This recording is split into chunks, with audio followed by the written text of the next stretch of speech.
कर लेते हैं। आज जो अदालत के रिमार्क्स आए हैं वो यही लग रहा है कि बज़ाहिर कवानीन भी मौजूद हैं, सारा कुछ होता रहा, सोशल मीडिया पे मुहिम चलती रही, लेकिन हुकूमत चुप करके बैठी हुई है। हुकूमत की जानिब से कोई ऐसा नहीं हुआ कि कोई नोटिस भेजा जाए, कोई नोटिस लिया जाए, कोई कार्रवाई हो, मतलब हुकूमत चुप करके बैठी हुई है। जी बहुत शुक्रिया। सबसे पहले तो मैं मेरी बहनों की तरह जवेरिया, एक दिन मेरी उनसे बात भी हुई थी टेलीफोन पे, और अरशद शरीफ साहब हमारे दोस्तों में से थे, और वाकई it was not a mistaken identity नहीं थी, it was clear cut murder. लेकिन बहुत सारी चीजें ऐसी हैं कि जिसके बारे में अभी पाकिस्तान में जब अगर नोटिस ले लिया गया है तो बहुत सारे लोग जिनको कहते हैं कि हमें बुलाएं, जस्ट लाइक मेरे साथ सेनेटर हैं फैसल बावडा साहब, वो कहते हैं मुझे बुलाए, मैं बताता हूँ हर एक चीज के आखिरी बार तो किसके साथ थे, कौन एयरपोर्ट पे छोड़ के आया, और फिर आगे कौन से टीवी मालकान का राब्ता था वहां पे कीनिया के लोगों के साथ। तो ये सारी बातें अनवेल होनी चाहिए, नंबर वन। नंबर टू, जो आपने मीडिया के बारे जजेस के बारे में बात की, मैं by profession I am advocate supreme court, they are highly respectable for me, perhaps I will be the last person जो कभी भी कोई कंटेम्प्चुअस रिमार्क्स बोलूं, कभी भी नहीं ऐसा हो सकता। लेकिन जब हम पीट रहे थे इनसे कि खुदा के लिए आर्टिकल जो आप कह रहे हैं उसके आगे भी लिखा हुआ है कि फलां चीजों पे तनकीद नहीं हो सकती, there is a freedom of expression, लेकिन कुछ चीजों पे उस वक्त मजाक उड़ाया जा रहा था। और अब जब जो अपने पे बीती मेरे लिए काबिल एहतराम है, हम रोजाना पेश होते हैं, मैं कोई ऐसी बात नहीं करूंगा, क्योंकि हो सकता है मुझे भी बुला दे कोई ऐसी बात करूं तो। लेकिन उस वक्त जब शौकत सिद्दीकी ने बात की, उसके साथ कोई नहीं खड़ा हुआ था। और अब जब भी जिस बंदे के अपने पाँव जलते हैं ना, तो वो फिर देखता है कि मेरे पाँव क्यों जल रहे हैं, फिर वो एकदम भागता है छाँव की तरफ या किसी और की तरफ। तो definite it's a very good decision, बुलाएं सबको और देखिए कौन जिम्मेदार है। हम उस वक्त भी हम चीखते थे उस वक्त भी, इवन भाई आप मेरे लिए बहुत मुहतरम है, बहुत सारे एंकर्स, फीमेल एंकर्स की इस किस्म की तस्वीरें ये सोशल मीडिया पे लगा रहे थे कि आप अपना इमरान खान के खिलाफ क्यों बात करती हैं, फलां क्यों बात करती हैं। आपकी अपनी राय है भाई, मेरी अपनी राय है, इख्तलाफ राय ही हमेशा इत्तेहाद राय का बायस बनता है। आज भी हमने अगर कोई लाभ बनाने की कोशिश करते हैं तो जाके तो फिर अदालतें जो उनको स्टे दे देती हैं, और ऑटोमेटिकली अब देखा मुसीबत और पड़ गई है। अब भी डेफिनेट हमारे लिए इंतहाई काबिल एहतराम है, अल्लाह ताला के बाद उनके पास इख्तियार है, अल्लाह पाक के बाद, कि किसी की जान बचा दें या जान ले लें। लेकिन इन चीजों को देखना पड़ेगा और इससे रिवेंज से निकल के देखना पड़ेगा।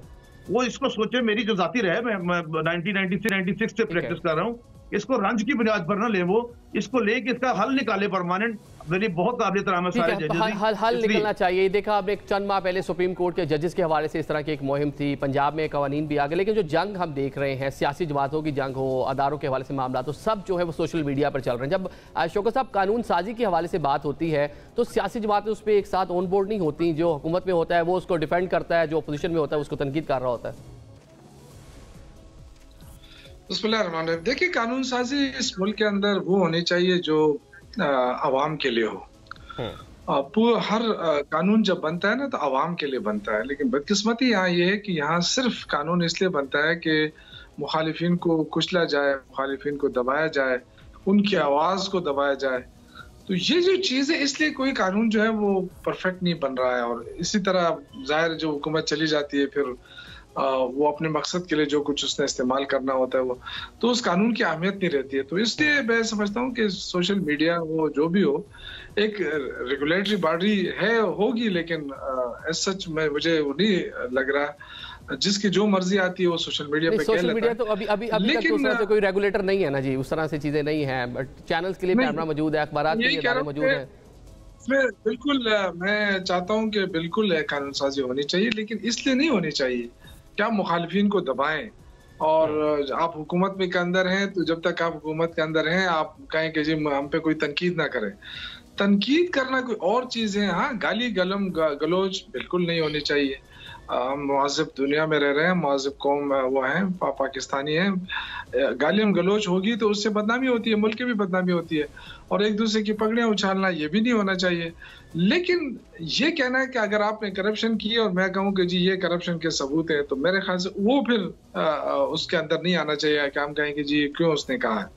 अगर सबूत है तो बिल्कुल लाए, लेकिन ये जो गैर सबूत के तौर पे जो इल्जामात होते हैं, जो बिल्कुल इसको नहीं होना चाहिए। मैं इसके हक में नहीं हूँ। जस्टिस जहांगीरी साहब के खिलाफ जो कुछ अभी हो रहा है, ये कितने अफसोसनाक बात है ना। मतलब जस्टिस सुप्रीम कोर्ट तक इंसान उस तक पहुंच जाए, हाई कोर्ट तक एक जज पहुंच जाए और उसके बाद उसका ये हशर हो ठीक हो गया, लेकिन ये तासुर जाता है ना कि जो सियासी जमातें हैं, जो उनके सोशल मीडिया विंग हैं, सुप्रीम कोर्ट के हवाले से जो मामला थे उस पर हमने देखा कि किस तरह की जो मुहिम थी उस पर कोई तासुर ये था कि आप लोग बैक कर रहे हैं। अभी पाकिस्तान तहरीक इंसाफ उस पूरे मामले के भी अभी जो है मामला वो लग रहा है कि हुकूमत या हुकूमती जमात की जानिब से, ये हमने अदालती रिमार्क्स में भी देखा क्या यही तासुर मिला वहां से? देखिए तासुर बिल्कुल होगा। मैंने आपसे कहा ना कि इस वक्त जो है ना, इस वक्त जब आईन कानून की बालादस्ती खत्म हो जाती है ना किसी मुल्क के अंदर, तो लोग फ्रस्ट्रेशन का शिकार होते हैं। इस वक्त लोग फ्रस्ट्रेटेड हैं। आप देखें कि कोई कानून, मैं जा रहा था यूके जा रहा था और आप देखें कि इलेक्शन का, और मुझे अपलोड कर दिया गया। भाई क्यों? कि जी आपको आपका जो नाम ECL में, आप मुझे बताएं मेरे खिलाफ कोई केस नहीं है। जब केस ही नहीं है तो एक छोटा सा मामूली केस था 109 का, वो भी मेरी जमानत पे मैं हूँ, मेरा केस चल रहा है। तो मतलब ये कि इस मुल्क के अंदर अगर ये चीजें होंगी, आप मुझे बताएं, मेरी बेटी वहाँ ब्याही हुई है और मैं उसके लिए छोटे मोटे चीजें लेके और उसके बच्चों के लिए वो बड़ी खुश भी थी, और अचानक उन्होंने कहा जी आप नहीं जा सकते।